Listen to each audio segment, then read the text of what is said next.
Exactly.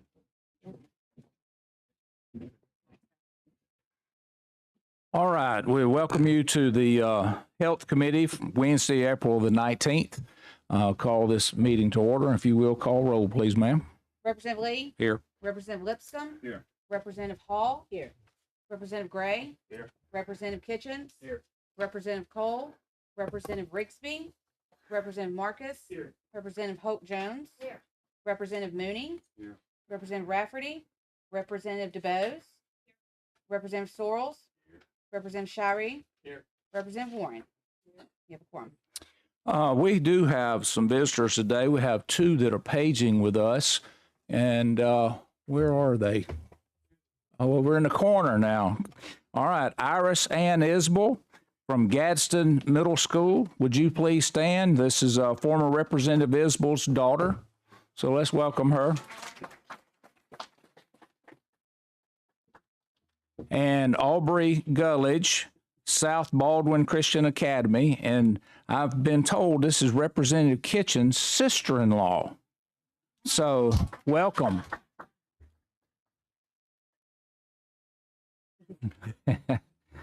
I won't say any more. Miss Hall got on to me. She thought I was going to say something. So I've got a knot on my shin. On a sad note, I do want to mention Miss Amy Herring. Many of you know her. She passed away yesterday, and she has been a good friend to a lot of us and many of you, and we will dearly miss her and keep her and everyone in the family in our prayers. But Miss Amy Herring meant a lot to all of us, so we just appreciate her over the years. All right, let's get down to business. Representative Oliver, HB 134, you're up.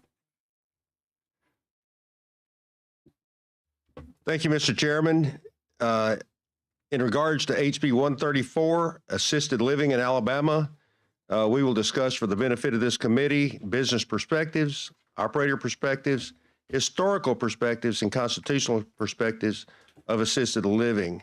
We would like to demonstrate how we could provide a solution to a systemic problem without rebuilding the existing infrastructure. And at this time, I would like to ask for a public hearing. Okay. We will have a public hearing today on this, and we will not be voting. And we have, let's see, 4 in support and 1 opposed. So what I'm going to do, the 4, I'm going to limit to 2 minutes each. And then the 1 that's opposed as much as 4 minutes to give you the opportunity. Then we'll have some conversation if needed at the end. So the beginning, you want to do? Yeah, you can do it. Let me do this. 1, 2.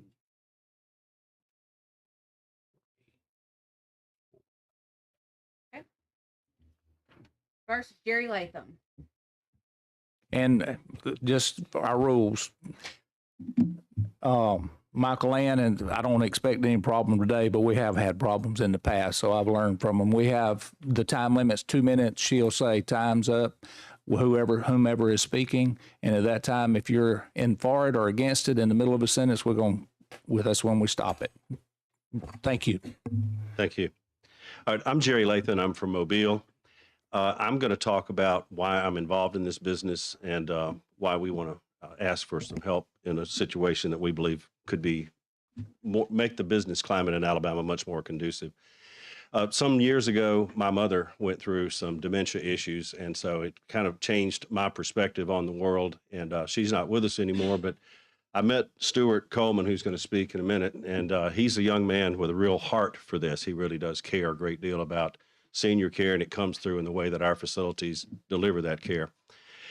In evaluating it, I'm going to let them tell some of the other stories, but in evaluating the opportunity, I had a chance in Nashville involved in another business, and a friend of mine there called the CEO of a major national healthcare firm, tens of thousands of beds in 40 plus states. And he said, "Hey, Jerry's a friend of mine, and he wants to talk to you about senior care in Alabama."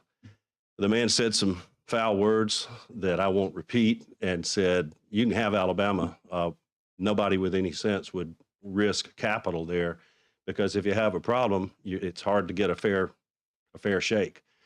That's all we're really asking for in this bill is we don't have a problem. Let me tell you, we operate I would put them up against anything, anywhere. They're pristine. They're beautiful.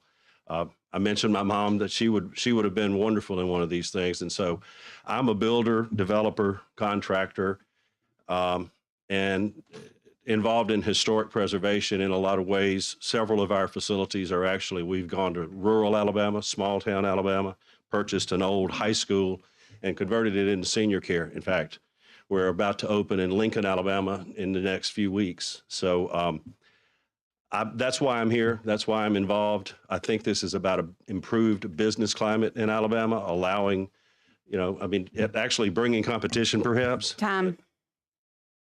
Thank you. Thank you. Next is Stuart Coleman. Hey, thank you for your time. I'm an owner-operator of assisted living. I've operated throughout the Southeast. I wanted to tell a story of our first facility.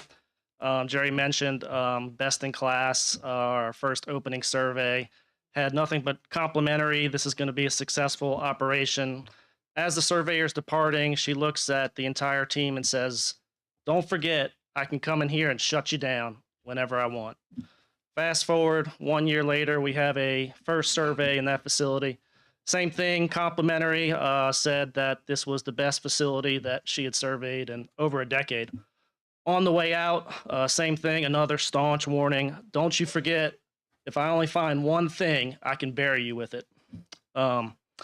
It's a systemic problem.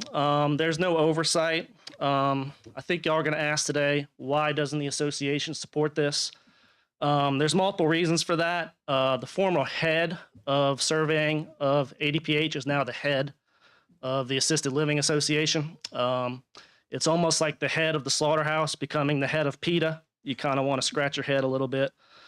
Dozens of members would be here today writing letters in support, but they have true fear of retaliation because those threats that were made to me and my team were not idle threats. They were very real threats. So the vast majority of the association assisted living providers are fearful to standing up. The other people in that association, you severely question, why would you not support change for additional support for the members? Why would anyone on the association not support more support and oversight and protections for its own assisted living members? Just a question to ask. Like Jerry mentioned, we operate in rural communities. Each one of the committee members probably has an assisted living facility in their community. We're going to talk about this. Thank you. Next is Nick Willamont.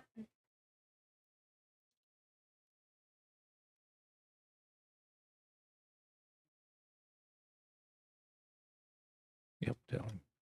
You have up to 4 minutes. Oh. And you can cut it short if you want. No, Don't worry about it. That's already did. That's already done. Mr. Chairman and members of the committee, thank you for the opportunity to speak today. My name is Nick Wilmot, and I am the chairman of the Assisted Living Association of Alabama. Our association works to promote and encourage excellence in every aspect of the assisted living industry in Alabama. In addition to my chairmanship, I also am vice president of operations for Community Health Systems. We own 5 senior living facilities in Baldwin County, Montgomery, and Madison, as well as Sage Management, a compliance consulting company throughout southeastern United States. The association feels that the existing appeals process provides ample opportunity for all parties to air any differences of opinion regarding regulatory actions on the Department of Public Health. Under this proposed legislation, there is no provisions included in this bill to ensure that members of our trade association representing the industries, specifically the Assisted Living Association of Alabama, will be represented and have a voice on the Board of Mitigation. Costs of this new program will likely be significant, and no source of funding to cover these costs has been identified. Who will pay for the staff? Who will pay for the other costs involved to support this new program? Will this be funded by the assisted living industry, or the burden fall on the state general fund? The Assisted Living Association is already meeting regularly with senior staff of the Department of Public Health, including the state health officer. These quarterly scheduled and productive conversations are already providing a forum for our industry to provide input and information to the department regarding any issues that we have of concern. So, due to the concerns regarding proper representation on the proposed Board of Mitigation, the lack of information regarding the funding source for this proposed entity, and our view that disputes are being handled effectively and efficiently for all parties under the current appeals process, the Assisted Living Association of Alabama is opposed to this bill as introduced. While we certainly appreciate the spirit in which the sponsor has introduced this bill, we believe that the current method for resolving disagreements between facility operators and the state and the working relationship will strengthen as our regular meetings with the Department of the State Health Officer continue. I appreciate this opportunity to speak with you today. Happy to answer any questions. Okay, there may be some, you go ahead. If you want to ask, go ahead and ask now. That'd be fine. Let's wait till the end, everyone, then we'll come back and ask questions. I think that'd be the fairest. Frank Holden.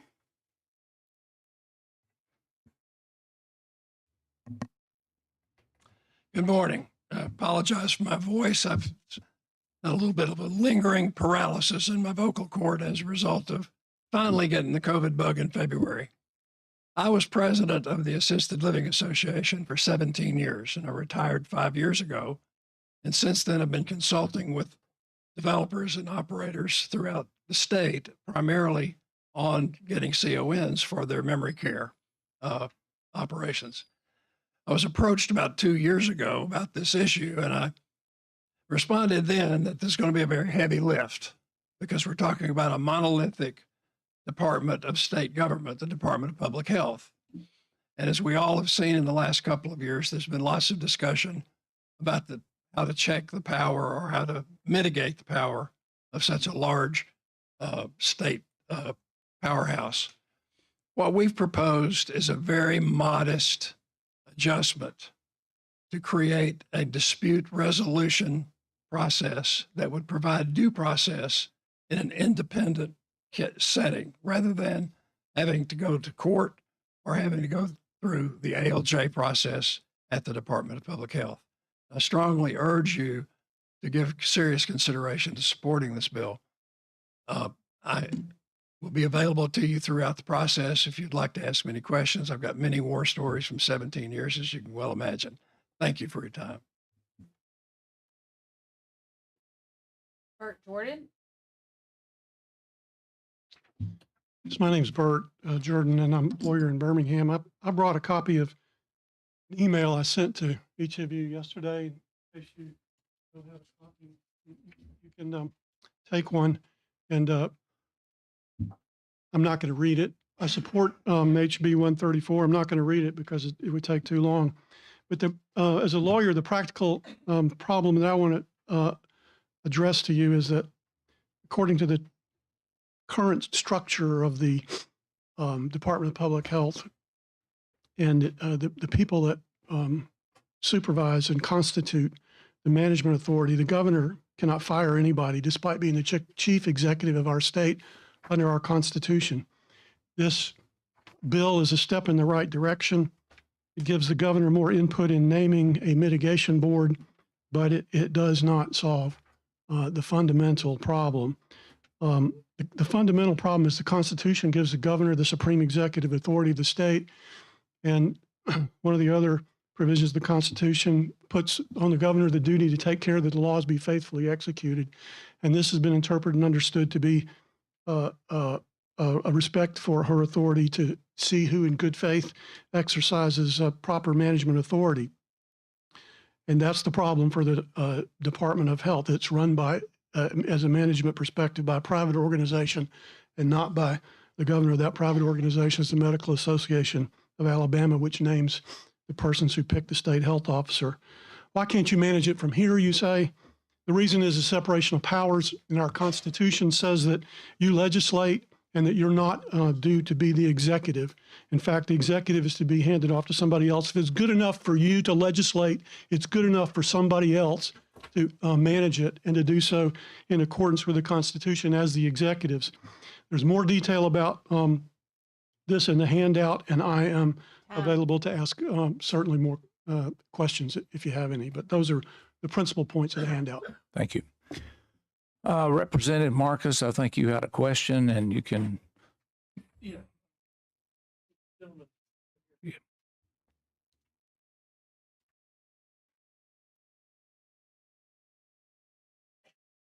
You were saying that there was an appeals process in place now, but the facility would be closed before they could actually come to the appeal?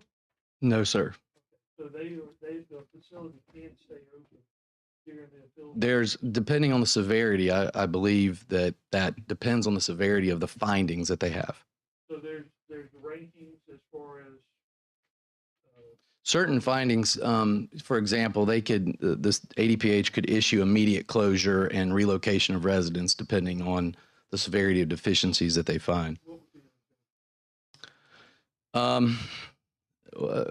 Let's say they had multiple-ish people on hospice that are actively dying and they don't meet the criteria of assisted living residents. They could say, you know, you've abused the admission process or retention process, and these people need adequate care or skilled nursing. Let's say they're in skilled nursing and they need that.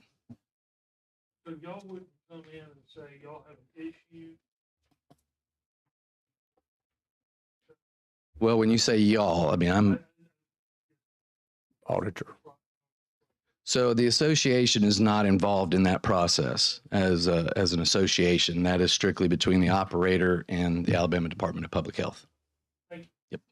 I have one question. How many members are members of the association? Do you know a number? Yes, sir. We have 266 members, which comprise of assisted living operators, as well as industry affiliates that service those members. Okay. Representative Shiree. Can you walk me through the current process to resolve complaints? I would like to defer that to ADPH if they're here. And I will call on them in just a few minutes because that's a great question that's coming. Representative Hall. I want to hear the process. Okay. Any other questions? I would like to ask the attorney for the Department of Public Health, Ms. Howard. I guess, and then you can go ahead and answer their question. Then I have a question or two myself. Good morning. My name is Sancha Howard. I work with the Alabama Department of Public Health. I've worked with the Alabama Department of Public Health for the last 10 years. And I believe your question was, what is the current process? So when one of our surveyors goes to a facility to survey, we go and we are investigating to see whether or not an operator is operating under the administrative rules that we have for assisted livings, as well as the administrative rules that we have for specialty care assisted living facilities. Now, when we do the survey, there are some options that we have. If a facility does not have many deficiencies, we can just issue a statement of deficiencies and tell them that they need to submit a plan of correction. That is not licensure action. Now, if we go into a facility, there are various things that we can do based on the deficiencies that we find. For example, we can issue an emergency suspension where a facility is immediately shut down and the residents are discharged based on how that facility is operating. Some examples of where that happens is if there is abuse in the facility. For example, if there's no heat in the facility. When I first started at the department, one of the first hearings that I handled, or I shouldn't say hearing, but issues that we faced, was a facility where we went in the middle of the morning. It was below freezing temperature. The residents were soaked in urine with no heat, didn't have adequate food. So those are some examples where we actually would shut down a facility.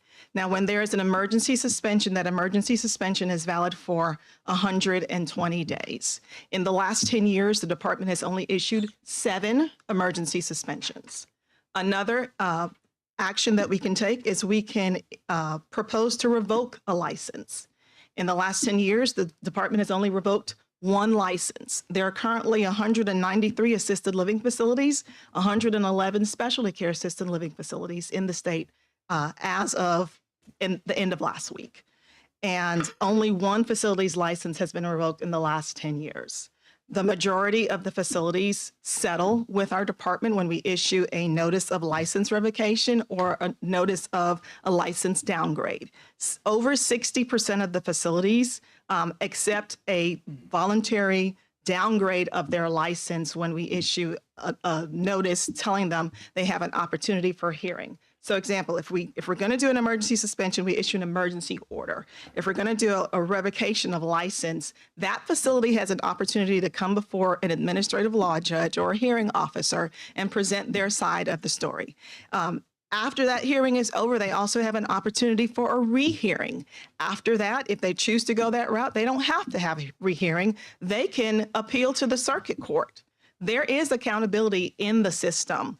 As far as a downgrade in license, most of our facilities actually accept a downgrade in license. There may be times where a facility may have to get a consultant to help them manage that facility and bring that facility back up to par.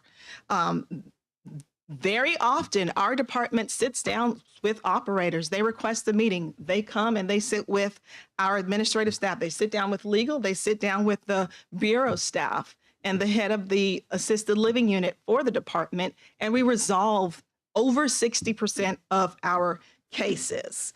Now, I will say seven emergency suspensions in the last 10 years. 1 license revoked in the last 10 years. 19 facilities have relinquished their license after we went in and did a survey in the last 10 years. 61% accepted a probational license. 16% had a change of ownership after we did the survey. Only 3 facilities in the last 10 years have requested a hearing. And there have been times where most of the times we just do an informal settlement with the facilities. I'd like to follow up on that. So there is a process of which nursing homes have as well. You have assisted living and nursing homes. Right? What is the difference between nursing homes and assisted living? And then is there a possibility that we could follow the same as the nursing homes and even use the same people to do the same work? Okay, those are multiple questions. Let me see if I can remember all. I'm not as young as I look. All right, so you said there is a process for assisted livings and a process for nursing homes. What is the difference? All right, so assisted livings and specialty care assisted livings are totally regulated by the state. Nursing homes are regulated by the federal government. Our department serves as the state survey agency where we go in on behalf of the Center for Medicare and Medicaid Services, and we perform the survey of nursing homes. Now, the nursing homes have a process called Independent Dispute Resolution, called IDR. That is something that is required by the federal government for nursing homes, where the operators, if they're challenging a deficiency, have an opportunity to request an informal hearing before a board, which includes a hearing officer and 2 nurses, and they come before our department and they challenge the deficiency. Now, that deficiency can be upheld, it can be removed, and if they don't like the outcome for that, they can appeal to CMS. That's not a process that we have for any of our state facilities. It's not required by our state law. And it's something that we have been in discussion with the Assisted Living Association. And it's something that we will possibly look into to see if it can benefit assisted living facilities. But we have to be careful, because if we allow it for assisted livings, what about other operators? Will they come back and say, this is something that we want as well? It's something that's required for nursing homes. It's not required for any other facilities that operate in this state, such as assisted livings or hospitals or hospices. Okay. Did I answer all your questions? You I think did. there may be another You one did. maybe out there. So the flow of the nursing homes have been no problem, really. I haven't heard anything. Evidently no problem. And I will say for the nursing homes, that process that we have for nursing homes, lawyers are not involved in that process. It's the facility comes in with their representatives, and lawyers, it's not a chance to have a full-blown hearing before this panel. It's the facility Now, I will say lawyers may assist the facility in gathering this documentation to present before the board, but lawyers don't participate in that process. Our legal department does not participate in that process, and outside lawyers cannot come before the board and represent a client before Okay, that. I don't want to get too far off, but prior to that, I'm trying to figure out, is there a possibility that we can convert something like that into the assisted living? But with the nursing homes, there are opportunities for that operator, for, I guess is what the term is, the operator to come in and say, okay, tell me what I need to do. Let me go fix it. I'm bringing it back before it goes to those steps and prove that the correction has been taken. For a nursing home, the statement of deficiencies is issued just like a statement of deficiencies is issued for an assisted living. And the nursing home gets to come before this panel if they choose to. And if they don't like that panel's decision, they can request a hearing before the federal government. Okay. Now, for assisted livings, unless it's an emergency suspension, they get to have a hearing before a hearing officer here, possibly request a rehearing, and also request, if they don't like any of those decisions, go before a court and have a judicial review. So they actually have more Opportunities. opportunities. Okay. Representative And Hall. they can always come and request a meeting with the department to resolve matters. Okay. Representative Hall. I think that, I'm not sure if you're the person, but so what do you find is the greatest challenge with what the work that you're doing with the assisted living group as it relates to what the requirements are and what you've heard here? What I'm hearing here for the people who support this bill is that there is some type of systematic problem, there is no oversight, and that operators are fearful to stand up. Those are some things that I wrote down as people were talking. And there is a process that's in place. It's under the Alabama Administrative Procedure Act. It's a process that's available for most state agencies that actually promulgate rules. It's a process that is intended to be fair. And so if they're saying that the current process that the department operates under is not fair, that would mean that the process that we're operating under is not fair to all these other agencies. And it's not sufficient. That's what I'm hearing. Right. All right, that's what. Any other questions? Yes, Mr. Representative Shirey. You mentioned 60% accept a downgrade to their license. Yes, sir. The other 40%, what happens? Okay, so the other 40%, let's go through. 61% accept the probational license. 16% end up saying, you know what, we're going to get out of this business. We're going to sell our business. Then you have 17% that say, I'm just going to shut down. I'm not going to operate anymore. Then you have only a little under 2% that have gone to administrative hearing, and the emergency suspension only includes 6%. That's it. Yes, Representative Kitchens. I just want to know what happens to the patients on these facilities that just shut down or when they're sold. What happens to those patients and what is that process? All right, so if there's an emergency suspension, our department works with the state ombudsman and the Department of Human Resources to have those patients transferred to appropriate settings. If there is someone decides to close down a facility, they are required to give notice to these residents, a minimum of 30 days notice to these residents so that they can find appropriate placement.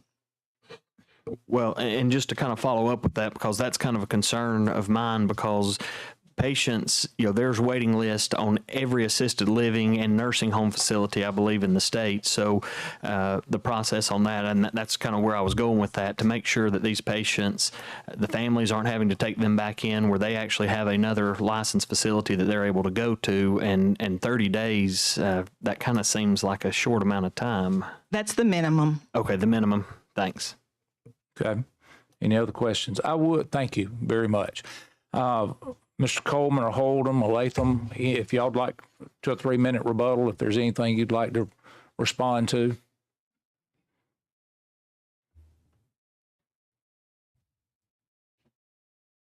Frank Holden. The only thing that I would, again, I want to say that Sancha has been a negotiating partner for much of my career while I was at the Assisted Living Association. So I really appreciate the work that she's done there. This is a complicated, multi-faceted issue, and it touches on a lot of different subjects, and it's easy to lose focus. Let me bring it down to, I'm not a down home guy, but let me bring it down to a down home explanation, in my opinion. It's like when the guy pulls you over for speeding is the same guy that hears your hearing when you go to pay your ticket. And if you appeal it, it's the same guy that you talk to about appealing it. So there's something inherently distrustful about that system, whether the players are trustworthy or not. Sancha mentioned that if you ultimately do not receive a satisfactory result, you can appeal to circuit court. And yes, that's true. If you go to an ALJ hearing and you have a result that you don't agree with, you can appeal to circuit court. There's a catch-22. The circuit court is not permitted by law to insert his judgment or her judgment over that of the state health officer. So the only argument that can be made in circuit court is tangential to the issue. It's the process argument. And so it doesn't really get to the heart of the issue. I'll give you another example of some of the disconnection that occur here. First of all, the surveys are very, very important. I've participated in moving residents from a bad operator to a safer environment. I personally have participated in that in my career. So those do exist. Thankfully, they're rare. And I think generally speaking now, it's even more rare than it was when I was president of the association. That's a big improvement. It's largely because of a consolidation of the industry and people like Jerry Lathan who've come in and seen opportunities to create properly run business structure. But I'll give you an example. The difference between regular assisted living and specialty care assisted living is dementia. In regular assisted living, you can assist with, you can remind somebody to take their medication, but you can't administer the medication, even if you're a nurse. In a specialty care assisted living facility, you must have a licensed nurse administer the medication because presumably the resident is incapable of determining if that's their medication or not. So then the question becomes, how do you determine the level of cognitive deficiency in an assisted living resident that would require them to be moved to a specialty care facility? And so if I'm an operator and mom is doing just great, we come in, we remind her it's time this morning, take your med. And she says, Sally, thank you very much. I know you. You come in every morning. Now, she may not remember that it's 10 milligrams or 5 milligrams or exactly what it is, but it's the pink pill and she takes it every morning. In comes the surveyor, person that this resident has never seen before in her life, and she starts asking her questions about her medication. And there are generally two responses. One is the Alabama by God, which is like my mother would say, I don't know you, get out of my room, and I'm not answering your questions. Or they attempt to answer the question and get it wrong. Several years ago, Let's wind it down. Several years ago, we brought to the association a test that was developed at UAB, Dr. David Gelmacher. And it was free because the state of Alabama owns it. And the state summarily just dismissed it, said, no, you can do it if you want to, but we're not. Okay. So a hearing would be a proper way for a provider to bring a solution to a problem such as determining cognition. Thank you. All right, very good. Thank you. All right, that will end the public hearing today, and that concludes that portion of our committee meeting. Moving on for Representative Wood. I saw her here just a few minutes ago for HB 122. Thank you for the recognition, Mr. Chairman, and thank you, committee members, for what you do. That was very interesting, just sitting here listening to that presentation today. I'm here on House Bill 122, and some of your, I know, I thought I might need those notes.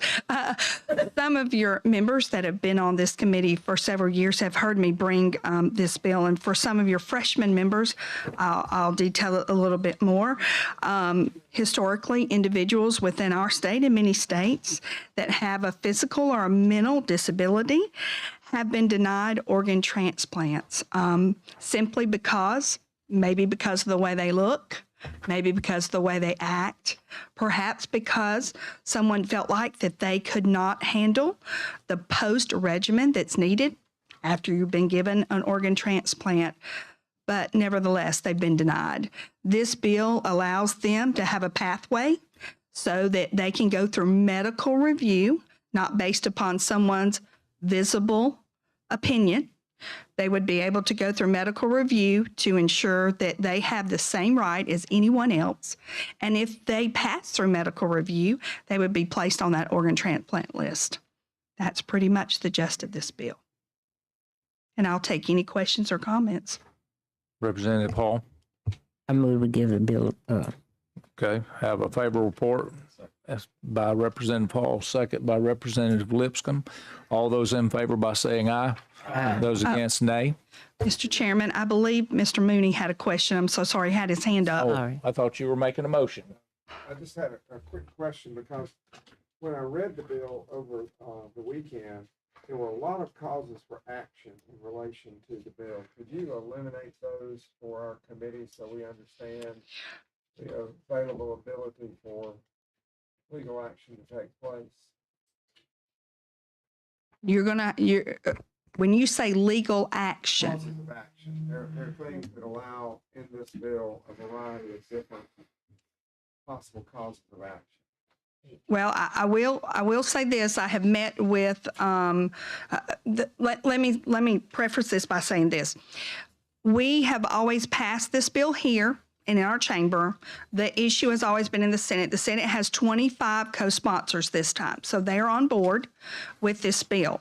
And when you're talking about reasons for action, are you talking about from the individual who wants the organ transplant, or from like a medical review? I just want to be sure that I'm answering your questions. Well, it would be in relation to the discrimination and the civil protection.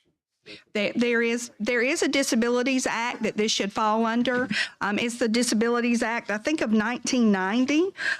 The problem is we're one of only 11 states that has not passed this in their state specifically. There are 2 others that have a bill this year, so that should bring it down to 9. And then if you count us, it would be 8. Even though that Disabilities Act is there, it's just not, I don't want to, I want to be sure how I phrase my You word. can't talk the bill out. We've already passed it, I know, so don't worry about what you say. I'm just going to say that it's not being followed. Let me put it that way. There has been a lot of people that have come to me and said, this is what happened to me. And so it's not being followed. I'm going to say it that way. That's what I was trying to. Yes, sir. Representative Mooney, if you're down there and need to speak, get my attention. I'm sorry I overlooked you. Okay. Quick question. Thank you. Bill passes. Thank you, sir. Thank you. Representative Rigsby, HB 314. Thank you, Mr. Chairman. Thank you, members of the committee. I bring to you a bill today, House Bill 314, that I was approached with from Representative Andy Witt. His son is a diabetic and was on vacation and had ran out of his insulin, and he went to a pharmacy to try to get that filled. Under our current law in pharmacy, we're only allowed to fill a 72-hour supply, emergency supply, when we're presented with a prescription from a patient. So because his insulin was dispensed in a package size that would be greater than 72 hours, he was not able to get that medication. You may ask, well, when does that happen? Well, a lot of times, depending on the pharmacy that a patient chooses to use, that pharmacy may or may not be open at the time the patient realizes they're out of medicine, or they may be out of town on a Sunday when most pharmacies would be closed. And so what this bill will do is it will basically rectify that oversight. So the bill will read that we can fill a 72-hour emergency fill or the smallest package size. That would include things like insulin, inhalers, nitroglycerin, which comes in bottles of 25. So that would be outside of the 72-hour rule. So it helps with those life-threatening issues that a patient may find themselves in a circumstance where they need that medication on an emergency basis. The bill's agreed upon between the Medical Association and the Pharmacy Association, and the requirement of the pharmacist that's dispensing that emergency fill would be to advise or notify that prescriber within a 24-hour time frame that that emergency fill took place. Yes, sir. Okay, have a second. Okay, have a favorable report motion by Representative Mooney, a second by Representative Warren. Any other discussion? All those in favor by saying aye. Aye. Those against, nay. Bill passes. Thank you, Mr. Favorable Chairman. report. All right, I have the next bill that's coming up, HB 306. I will be carrying that over until next week, and we will probably vote on that bill next week at that point in time. So just be prepared for that. Representative Lipscomb, I'm going to hand over the chair to you. I'm carrying Senator Govan's bill because he's not here, and Representative Oliver had another committee to go to. Yes, sir. Next bill up is SB 96, Medical Liability Act of 1996, healthcare provider to include emergency medical services personnel and provider services. Chairman? All right. Well, he just told you the small change that was made in the example of it. This bill has already been passed, HB 161, Ed Oliver's. I guess been a couple of weeks ago. This is the very same identical bill, SB 96.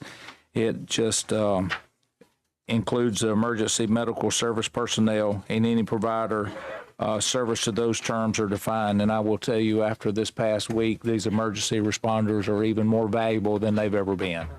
So. Second. I have a move to favorable report from Representative Rigsby, second from Ms. Lauren Hall. All those in favor? Any opposed? Bill passes. Thank you, Chairman. Thank you. And that concludes today's program. Thank you. Was the health committee having dinner tonight?